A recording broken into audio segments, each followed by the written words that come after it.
Hello learner, welcome to my channel Jackboard वाला। तो आज हम लोग इसमें बात करने वाले हैं कि वो सभी प्रश्न जो आप लोगों के एग्जाम में हर बार आता है और उसी प्रश्न पर आज हम लोग बात करने वाले हैं। ठीक है, पहला प्रश्न के साथ स्टार्ट करें तो पहला प्रश्न हम लोगों से पूछा जा रहा है कि कल्पना आदर्श क्या है, मतलब यूटोपिया क्या है। तो यहाँ पर बताया जा रहा है कि ऐसे समाज की कल्पना जो इतना आदर्श है कि उसका साकार होना लगभग असंभव होता है। इसको यदि बहुत ही सिंपल शब्द में बात करें तो इसमें हम लोग बोल सकते हैं कि कल्पना आदर्श का मतलब होता है एक इतने अच्छे समाज की कल्पना करना जिसका वास्तव में कभी भी सफल होना असंभव है, उसको हम लोग कहते हैं कल्पना आदर्श या तो फिर यूटोपिया। ठीक है, आगे यदि हम लोग बात करें अगला प्रश्न पर, जो कि हम लोगों को पूछा जा रहा है कि 1815 की वियना संधि के क्या उद्देश्य थे। ये प्रश्न भी आप लोगों का पूछा गया है, बहुत बार पूछा गया है। तो 1815 की वियना संधि के उद्देश्य तो नेपोलियाई युद्धों के दौरान हुए बदलावों को खत्म करना, मतलब नेपोलियन के द्वारा जितने भी नियम और कानून बनाए गए थे, जितने भी बदलाव किए गए थे, उन सभी बदलाव को क्या कर देना, खत्म कर देना, ये समाप्त कर देना। अगला हम लोगों को बोला गया है कि बुर्बो वंश को सत्ता में पुनः बहाल करना। जो बुर्बो राजवंश थे, उन बुर्बो राजवंश को पुनः सत्ता में बहाल करना इसका उद्देश्य था। तो वियना संधि के दो उद्देश्य आप लोगों को एग्जाम में पूछा जाता है, तो पहला और ये दूसरा। ठीक है, आगे बात करें प्रश्न पर, जो हम लोगों को पूछा जाता है कि समूह 77 से क्या तात्पर्य है। ठीक है, तो कह रहे हैं कि 50 और 60 के दशक, मतलब 1950 और 60 के दशक में कह रहा है कि विकासशील देशों को पश्चिमी देशों की अर्थव्यवस्थाओं की तेज प्रगति से कोई लाभ नहीं हुआ, इसलिए उन्होंने अपना एक नया समूह बना लिया जो G77 का नाम से प्रसिद्ध है। यहाँ पर कह रहा है कि 1950 और 60 के दशक में यदि बात करें तो विकासशील देश जो थे उनको पश्चिमी देशों की अर्थव्यवस्था की तेज प्रगति से कोई लाभ नहीं हुआ, मतलब पश्चिमी देशों ने जो तेज विकास किया तो उससे कोई लाभ नहीं हुआ, इसीलिए उन्होंने क्या किया कि अपना एक नया समूह बना लिया जिसका नाम दिया गया G77। एक सिंपल शब्द में बात करें तो G77 जो है 77 देशों का एक समूह है जिसका उद्देश्य था अपने अर्थव्यवस्था को तेज गति प्रदान करना।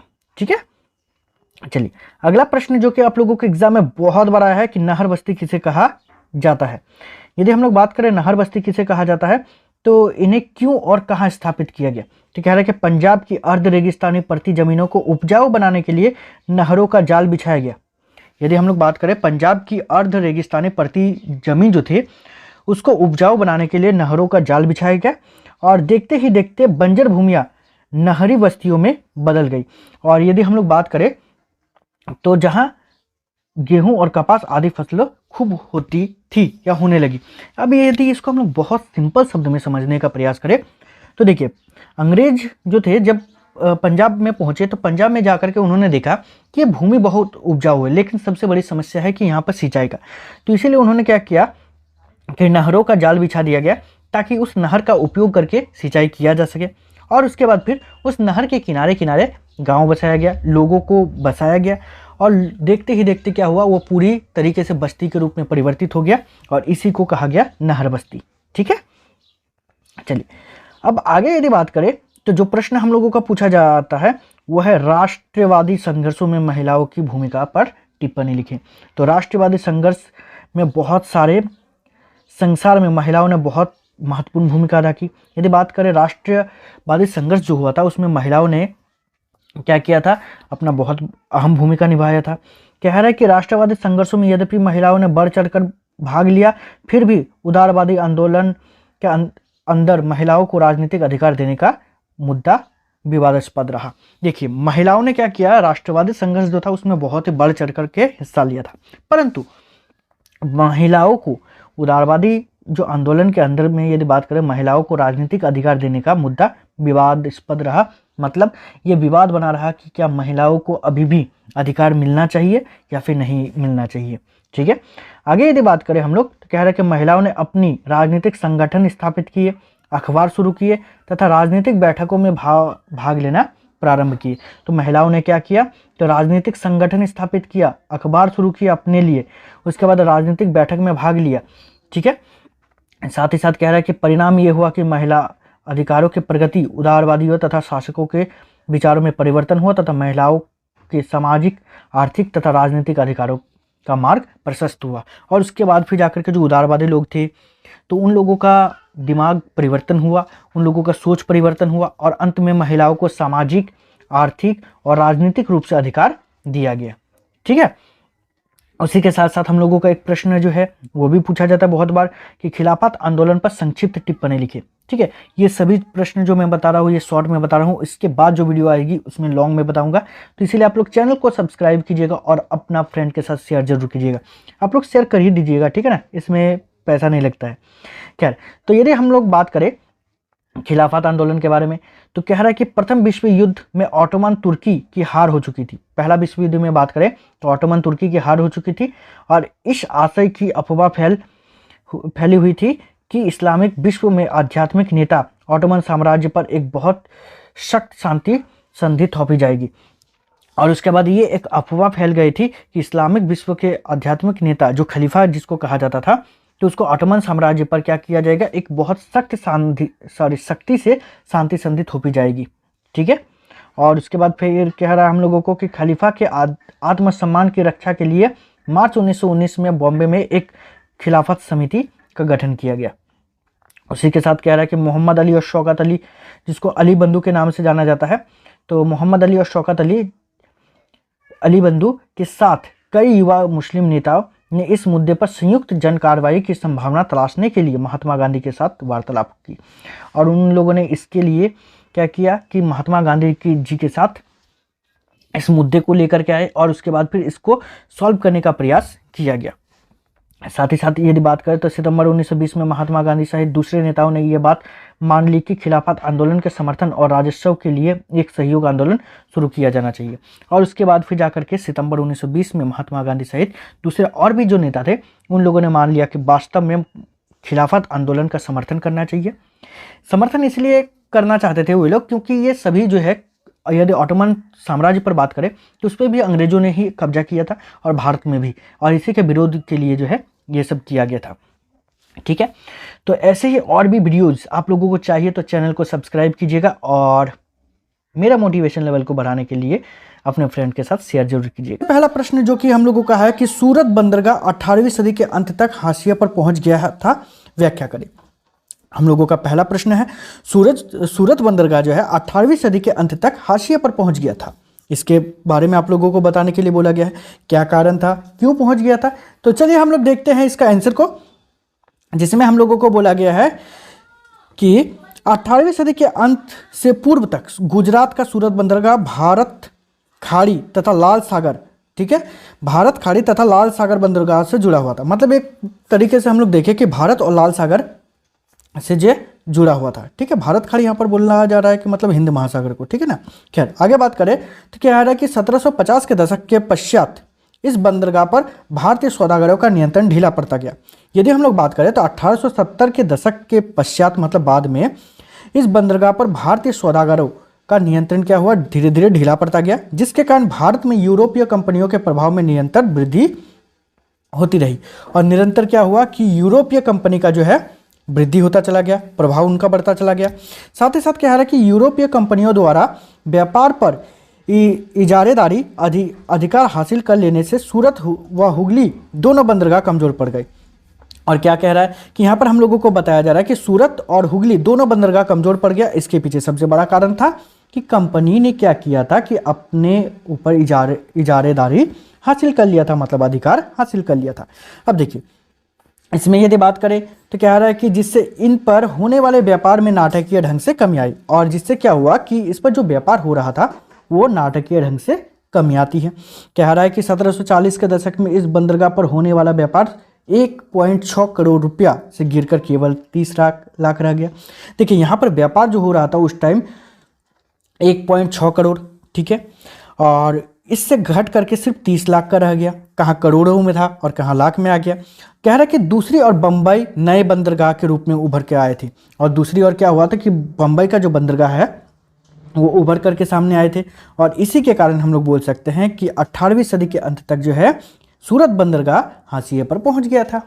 ठीक है, आप लोगों को दिक्कत हो रही है ना तो आप लोग कमेंट कीजिएगा। ठीक है, कमेंट करने में कंजूसी मत कीजिए, मैं आप लोगों का सवाल का जवाब दूंगा। ठीक है, और बस मेरा मोटिवेशन लेवल को बढ़ाने के लिए आप लोग चैनल को सब्सक्राइब कीजिएगा और अपने फ्रेंड के साथ शेयर कीजिएगा। ठीक है, चलिए नेक्स्ट क्वेश्चन पर बात करते हैं जो आप लोगों का एग्जाम में आता है, और वो है आप लोगों का कि भूमि निम्नीकरण के क्या कारण है। ठीक है, आप बोलोगे सर भूमि निम्नीकरण का क्या कारण है, क्या ये प्रश्न आता है? बिल्कुल आता है सर, जो जो एग्जाम में आता है वो सभी मैं आप लोगों को बता रहा हूँ। ठीक है ना, तो आप लोग इसको अच्छे से समझ करके जाइएगा। देखिए कह रहा है कि भूमि निम्नीकरण का अर्थ है कि प्राकृतिक अथवा मानव निर्मित कारणों से मृदा की उर्वरा शक्ति में लगातार होने वाले कमी को भूमि क्षरण या भूमि निम्नीकरण कहा जाता है।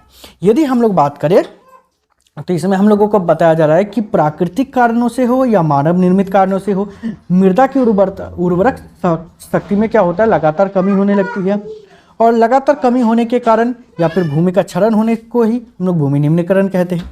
यदि हम लोग बात करें कि भूमि निम्नीकरण के क्या क्या कारण है, क्या क्या ऐसा कारण है कि जिसके कारण भूमि का निम्नीकरण हो रहा है। देखिए तो सबसे पहला कारण है वनोन्मूलन। सिंपल शब्द में बात करें, वनोन्मूलन का मतलब वनों की कटाई। अब देखिए कह रहा है कि आधुनिक विश्व में वनों का प्रतिशत में कमी होती जा रही है, और कृषि के कारण एवं शहरीकरण के कारण वनों की मात्रा में कमी होती जा रही है, और वनों के नहीं होने से भूमि का निम्नीकरण बढ़ता जा रहा है। देखिए सिंपल शब्द में यदि बात करें तो क्या हो रहा है, शहरीकरण हो रहा है, शहर बस रहे, और उसके बाद कृषि के लिए जो है भूमि को बढ़ाना पड़ रहा है, जिसके कारण वनों की कटाई हो रही है, और इसके कारण से क्या हो रहा है कि भूमि का निम्नीकरण हो रहा है। ठीक है ना। दूसरा पॉइंट पर यदि बात करें तो जो है अति पशुचारण मतलब हो गया कि भूमि पर अत्यधिक पशुचारण, चारण मतलब चराना होता है। ठीक है, पशुचारण के कारण भूमि का निम्नीकरण हो रहा है। ठीक है, यदि हम लोग अगला तीसरा पॉइंट पर बात करें जो है खनन मतलब खुदाई करना। ठीक है, अब कहाँ का खुदाई करना, तो देखिए यहाँ पर क्या है कि अत्यधिक खनन के कारण, जैसे कोयला खनन, बॉक्साइट इत्यादि खनिजों के खनन के कारण भूमि का निम्नीकरण हो रहा है। खनिजों के खनन से मिट्टी की मात्रा में कमी होती जा रही है। देखिए हम लोग क्या कर रहे हैं, बहुत ज़्यादा खुदाई करके कोयला निकाल रहे हैं, बॉक्साइट निकाल रहे हैं, और भी बहुत सारे ऐसे संसाधन है जिसको हम लोग निकाल रहे हैं, कि जिसके कारण भी क्या हो रहा है कि मिट्टी की मात्रा में कमी होती जा रही है। ठीक है, यदि हम लोग चौथा पॉइंट पर बात करें तो जो है हम लोगों का अत्यधिक सिंचाई, हम लोग अत्यधिक सिंचाई कर रहे हैं, जिसके कारण भी मिट्टी कमी हो रही है। अब बोलोगे सर ऐसा होता है? बिल्कुल होता है। देखिए यहाँ पर कह रहा है कि अत्यधिक सिंचाई के कारण मिट्टी का ऊपरी सतह जल के साथ बह जाते हैं, और जल के साथ बह जाने के कारण जो है मिट्टी की कमी हो जाती है। अब यदि आगे बात करें तो पांचवा पॉइंट जो कि हम लोगों को बताया जा रहा है वो है कि औद्योगिक जल निकास से बाहर आने वाले अपशिष्ट पदार्थ। अब इसमें अपशिष्ट पदार्थ से क्या होता है, तो कह रहा है कि उद्योगों से जो जल बाहर निकलता है उसका बहाव मिट्टी पर ही होता है, और मिट्टी उसके साथ बह जाती है, या मिट्टी में प्रदूषण कारक सम्मिलित हो जाते हैं, जिससे भूमि का निम्नीकरण हो जाता है। देखिए अब उद्योगों से जो जल निकलती है उसमें ज़्यादातर अपशिष्ट होता है, और वो अपशिष्ट क्या होता है कि जब जल के साथ मिट्टी के साथ जब मिलती है तो मिट्टी में जो उर्वरक क्षमता होती है, जो उत्पादन करने की क्षमता होती है, वो कम हो जाती है, जिसके कारण भी मिट्टी का क्या होता है, निम्नीकरण होता है। और साथ ही साथ कह रहा है कि उपयुक्त कारणों के द्वारा मिट्टी का निम्नीकरण लगातार बढ़ता जा रहा है। इन कारणों को कम करके हम भूमि का निम्नीकरण को रोक सकते हैं। ठीक है, चलिए यदि अगला प्रश्न पर बात करें तो ये तो आप लोगों का बहुत बार पूछा गया है। ठीक है, इतना बार पूछा गया कि हमको लगता है कि इस साल तो आप लोगों का ये क्वेश्चन देगा ही देगा। देखिए कह रहा है आप लोगों को कि सीमांत सड़कों का महत्व बताइए। ठीक है, सीमांत सड़कों का महत्व बताइए। अब बोलोगे सर सीमांत सड़क का मतलब पता नहीं है तो महत्व कैसे बताए, तो देखिए सीमा के अंत में जो सड़क बनाई जाती है उसको सीमांत सड़क कहा जाता है। एक छोटा सा उदाहरण के तौर पर बात करें तो जैसे कि मान लेते हैं कि ये हमारा कश्मीर वाला भाग है। ठीक है, अब ये हम लोगों का सीमा है यहाँ तक, और यहाँ के जो साइड में जो है बनाया जाता है सड़क इस प्रकार का, उसी को हम लोग सीमांत सड़क कहते हैं। ठीक है, चलिए अब इस पर बात करते हैं। कह रहा है कि ये सड़कें सीमावर्ती क्षेत्र में रहने वाले, विशेषकर अगली चौकियों की रखवाली करने वाले सैनिकों की प्रतिदिन की आवश्यकता को पूरा करने में बड़ी सहायक सिद्ध होती है। ठीक है, यहाँ पर कह रहा है कि सीमावर्ती क्षेत्रों में जो रहने वाले चौकियाँ हैं, मतलब जहाँ पर सेनाओं को रखा जाता है, छोटा छोटा तंबू टाइप का या तो फिर घर टाइप का बनाया जाता है, तो वहाँ पर जो है दैनिक प्रतिदिन की आवश्यकता को पूरा करने में क्या होता है, सिद्ध होता है, मतलब आसानी से सड़क के माध्यम से ले जाया जा सकता है। दूसरा यदि बात करें तो यहाँ पर कह रहा है कि युद्ध के समय इन्हीं सड़कों से फौजियों को लड़ाई के सामान, खाद्य सामग्री तथा अन्य सहायता पहुंचाई जा सकती है। और तीसरा है ये सड़कें आर्थिक विकास में भी मदद करती है। ठीक है, चलिए, अब यदि अगला पॉइंट पर बात करें तो जो है भारत की भाषा नीति क्या है। ठीक है, ये प्रश्न भी आप लोगों के एग्जाम में बहुत बार पूछा गया है कि वास्तव में भारत की भाषा नीति है क्या। तो यहाँ पर हम लोगों को बोला जा रहा है कि भारत में किसी एक भाषा को राष्ट्रभाषा का दर्जा ना देकर हिंदी को राजभाषा माना गया है। यदि हम लोग बात करें तो यहाँ पर कि भारत में किसी भी भाषा को राष्ट्रभाषा का दर्जा नहीं दिया गया, बल्कि सिर्फ हिंदी को राजभाषा का दर्जा दिया गया है। राष्ट्रभाषा का मतलब होता है कि जिस भाषा का उपयोग पूरे देश में किया जाता है उसको राष्ट्रभाषा कहा जाता है। राजभाषा का मतलब होता है कि वो भाषा जो ज़्यादातर जनरल कामों में उपयोग किया जा सकता है। ठीक है, परंतु आपकी मर्जी, आप किसी भी भाषा का उपयोग कर सकते हो।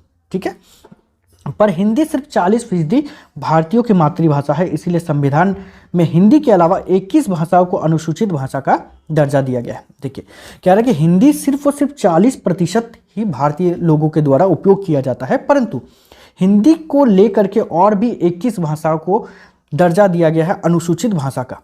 ठीक है, कि सरकारी कामकाजों में हिंदी के अतिरिक्त अंग्रेजी भाषा का भी प्रयोग किया जा सकता है, और हिंदी भाषा के अतिरिक्त जो है अंग्रेजी भाषा का भी उपयोग किया जा सकता है। और भारत में और भी 21 भाषा है, जैसे कि बांग्ला हो गया, उसके बाद फिर तमिल हो गया, तेलुगु हो गया, पंजाबी हो गया, उड़िया हो गया। ये सब कुछ ऐसे भाषा है जिसका उपयोग कर सकते हो।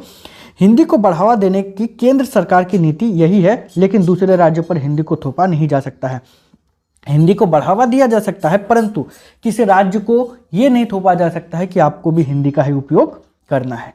ठीक है, आगे हम लोगों का जो प्रश्न है, जो ये भी बहुत बड़ा है कि तृतीय क्षेत्र अन्य क्षेत्र से भिन्न कैसे है। सो उदाहरण व्याख्या कीजिए। मतलब तृतीय क्षेत्र जो है प्राथमिक क्षेत्रक और द्वितीय क्षेत्रक से अलग कैसे है, इसको आप लोगों को उदाहरण के साथ बताना है।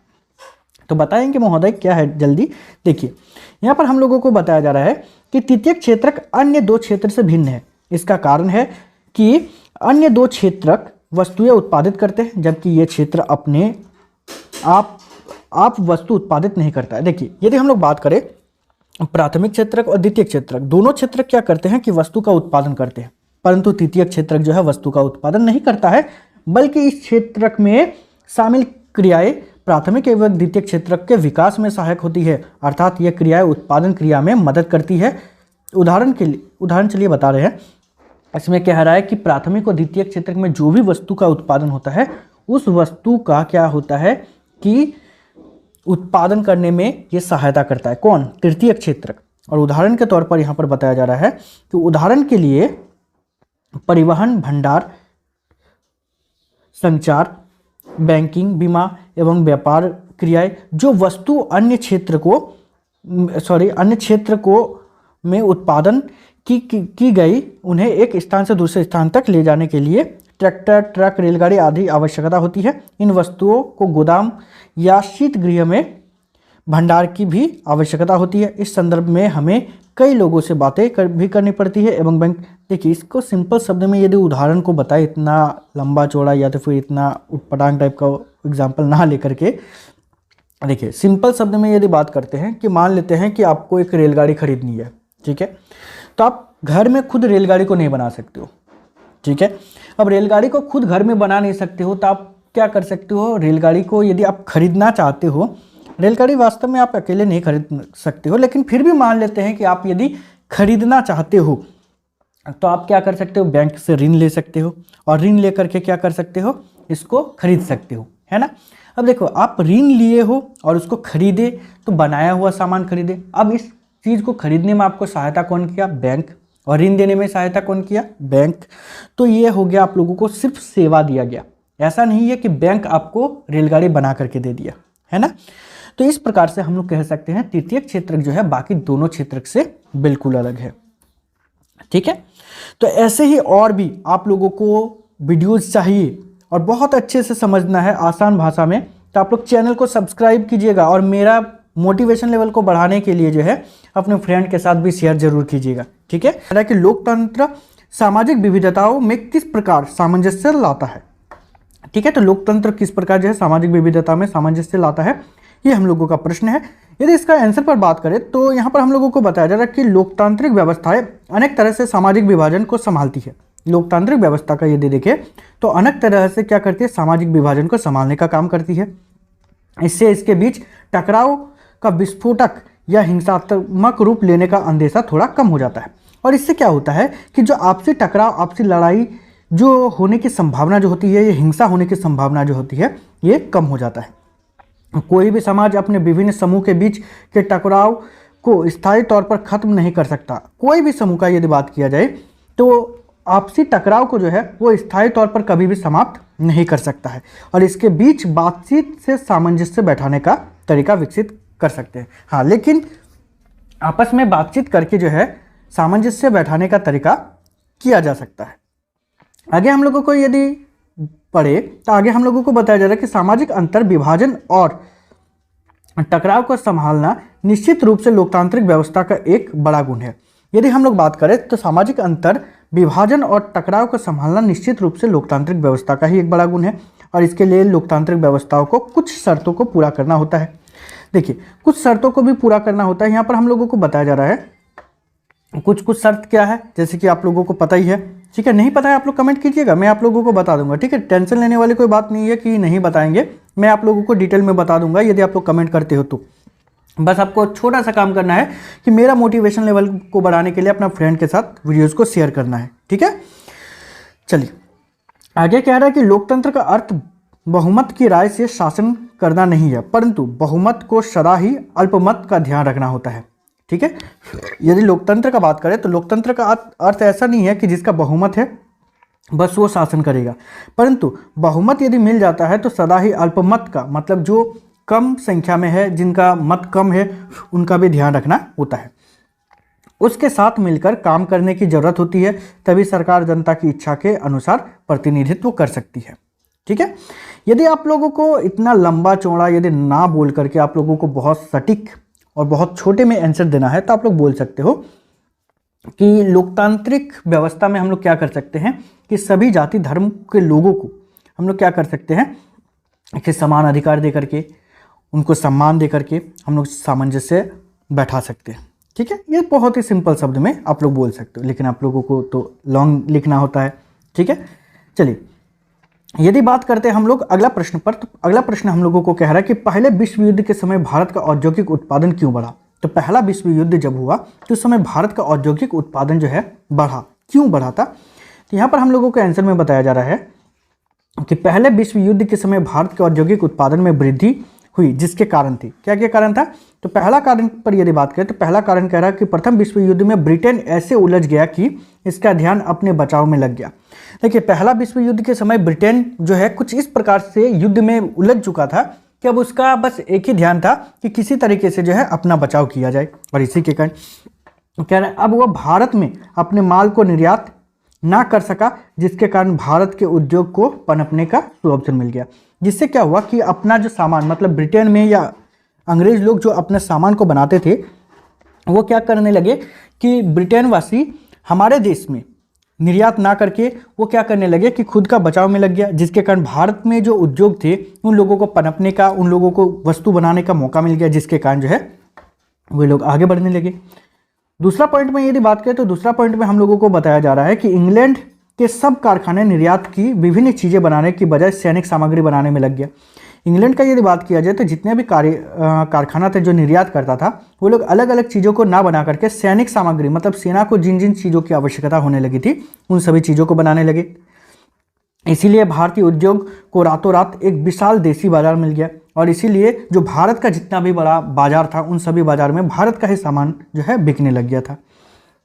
तीसरा पॉइंट पर बात करें तो जिसमें कह रहा है एक विशाल देसी बाजार मिलने के अतिरिक्त भारतीय उद्योगों को एक सरकार द्वारा भी अनेक चीज़ें जैसे फौज के लिए वर्दियाँ, बूट आदि बनाने, टेंट बनाने, घोड़े के लिए अनेक प्रकार का सामान आदि के ऑर्डर मिल गए, तो उनमें नई जान आ गई। जैसे युद्ध आगे बढ़ता गया, भारतीय उद्योगों में भी वैसे वैसे प्रगति भी होता चला गया। देखिए, भारत के लोगों को क्या मिलने लगा, फौज के लिए वर्दी बनाने के लिए, बूट बनाने के लिए, उसके बाद टेंट बनाने के लिए, घोड़े के लिए और भी सामान बनाने के लिए, तो इन सभी चीज़ों को पूरा करने के लिए भारत को ऑर्डर मिलने लगा, और जिसके कारण क्या हुआ, भारत का जो उद्योग था वो उसको बढ़ने में मौका मिल गया। ठीक है, अगला प्रश्न पर बात करें जो आप लोगों के एग्जाम में बहुत बार पूछा गया है, वो है कि महामंदी के कारणों की व्याख्या कीजिए, कि वास्तव में महामंदी हुआ था, क्यों हुआ था, तो उसके कारणों को आप लोगों को बताने बोला है। कह रहे कि 1929 में आर्थिक महामंदी की शुरुआत हुई। इस मंदी के प्रमुख कारण निम्नलिखित थे। अब क्या क्या प्रमुख कारण था,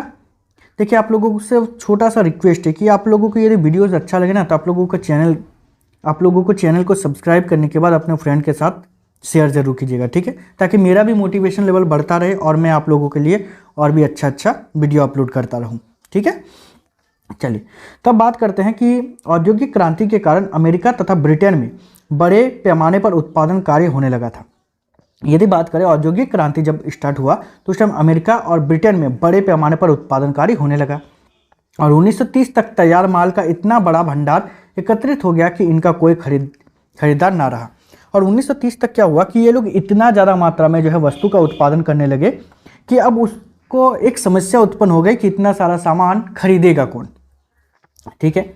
और इसी के साथ साथ हम लोगों को बताया जा रहा है कि कृषि क्षेत्र में अति उत्पादकता या उत्पादन के कारण कृषि उत्पादकों की कीमतें गिरने लगी और कृषि उत्पादन इतना ज़्यादा हो गया कि उसकी कीमत गिरने लगी। किसानों ने अपनी घटती आय को बढ़ाने के लिए अधिक उत्पादन करना शुरू कर दिया और किसानों को नुकसान होने लगा, जिसके कारण वो अपना आय को और बढ़ाना चाहते थे, जिसके कारण वो क्या करने लगे, उत्पादन को और ज़्यादा बढ़ा दिया, किंतु इससे कीमतें और गिरने लगी। अब देखो बाजार में जितना सामान आने लगा उससे कीमत और ज़्यादा घट जाती है, तो उससे यही चीज़ हुआ कि ज़्यादा उत्पादन हो गया, जिसके कारण कीमत और ज़्यादा गिरने लगी थी, ठीक है। और संकट के पूर्व बहुत से देशों ने अमेरिका से कर्ज लिया था जो घटकर केवल चौथाई रह गया। और उसके बाद बहुत सारे लोगों ने क्या किया था, अमेरिका से कर्ज लेकर के रखा था, लेकिन इस बार कर घट करके चौथाई रह गया। चौथाई मतलब मान लेते 100 रुपया लिया था तब वो 25 रुपया हो गया, ठीक है। चौथाई मतलब होता है 1/4, ठीक है। और जो देश अमेरिकी कर्ज पर सबसे ज़्यादा निर्भर थे उनके सामने गहरा संकट खड़ा हो गया। और जो लोग अमेरिकी कर्ज पर सबसे ज़्यादा निर्भर थे कि अमेरिका से हम लोग को कर्ज लेना है, तो उन लोगों के सामने गहरा संकट भी खड़ा हो गया था। अगला प्रश्न पर बात करें तो अगला प्रश्न हम लोगों को बताया जा रहा है कि भारत में पाए जाने वाली विभिन्न प्रकार के सड़कों का विस्तृत विवरण दे, ठीक है। मतलब हम लोगों को जो प्रश्न पूछा जा रहा है कि भारत में जितने भी प्रकार के सड़कें पाई जाती है उसके बारे में हम आप लोगों को विस्तृत मतलब होता है बड़े रूप से, ठीक है, आप लोगों को विवरण देना है, मतलब उसके बारे में आपको बताना है। देखिए यहाँ पर हम लोगों को बताया जा रहा है कि भारत में विभिन्न प्रकार के सड़कें निम्नलिखित है। पहला हम लोगों का भारत में जो पाया जाता है सड़क, उसको हम लोग बोलते हैं राष्ट्रीय राजमार्ग, ठीक है। राष्ट्रीय राजमार्ग ये देश के विभिन्न राज्यों को आपस में जोड़ने का काम करती है। क्या करती है, तो विभिन्न राज्यों को आपस में जोड़ने का काम करती है। और इस दृष्टि से राष्ट्रीय राजमार्ग संख्या 7 देश का सबसे लंबा राष्ट्रीय राजमार्ग है। यदि बात करें हम लोग, तो हम लोगों का देश का सबसे लंबा जो राष्ट्रीय राजमार्ग जो है वो है राजमार्ग संख्या 7, ठीक है। आगे बात करें, ये है 2369 किलोमीटर की लंबाई में वाराणसी, जबलपुर, नागपुर, हैदराबाद, बेंगलुरु एवं भदुरे नहीं होगा, ये मदुरै होगा, मदुरै होते हुए कन्याकुमारी तक जाती है। इसकी देखरेख का दायित्व केंद्र सरकार पर है, ठीक है। मतलब यहाँ पर जो जगह का नाम दिया गया है, इधर यहाँ से होकर के गुजर के जाती है राष्ट्रीय राजमार्ग, और इसका देख रेख पर जितना भी खर्चा होता है ये केंद्र सरकार द्वारा खर्च की जाती है, ठीक है। आगे यदि बात करें दूसरा नंबर पर जो है हम लोगों का राज्य राजमार्ग, ठीक है। राज्य राजमार्ग में बताया जा रहा है कि यह राजमार्ग राज्य की राजधानियों को विभिन्न जिला मुख्यालयों को जोड़ने का काम करती है, ठीक है। इसका दायित्व राज्य सरकार का होता है। इस पर जितने भी खर्च वगैरह जो होती है ये राज्य सरकार द्वारा किया जाता है। उसके बाद है जिला सड़कें, तो जिला सड़कें राज्य के विभिन्न जिला मुख्यालय को जोड़ती है और देश में कुल 14% जिला सड़कें हैं, ठीक है। देश में यदि बात करें तो 14% जो है ये जिला सड़कें हैं। और अंत में आता है हम लोगों का ग्रामीण सड़कें, ठीक है। तो ये सड़कें विभिन्न गांवों को एक दूसरे से जोड़ती है। देश की कुल सड़कों में इसका हिस्सा 14%, इसका भी हिस्सा जो है 14% ही है, ठीक है। तो ऐसे ही और भी वीडियोस चाहिए आप लोगों को कि एग्जाम में कौन कौन सा सवाल जो है बहुत बार आया हुआ है या कौन कौन सा बहुत ज़्यादा ज़रूरी है, तो आप लोग चैनल को सब्सक्राइब कीजिएगा और अपना फ्रेंड के साथ शेयर ज़रूर कीजिएगा, ठीक है। मेरा मोटिवेशन लेवल जैसे जैसे डाउन होगा तो आप लोगों के लिए हो सकता है कि मैं वीडियो ना बनाऊं, तो इसीलिए आप लोग मेरा मोटिवेशन लेवल को बढ़ाने के लिए चैनल को शेयर ज़रूर कीजिएगा, ठीक है। तो इस वीडियो में इतना ही, मिलते हैं नेक्स्ट वीडियो में, तब तक के लिए बाय, थैंक यू।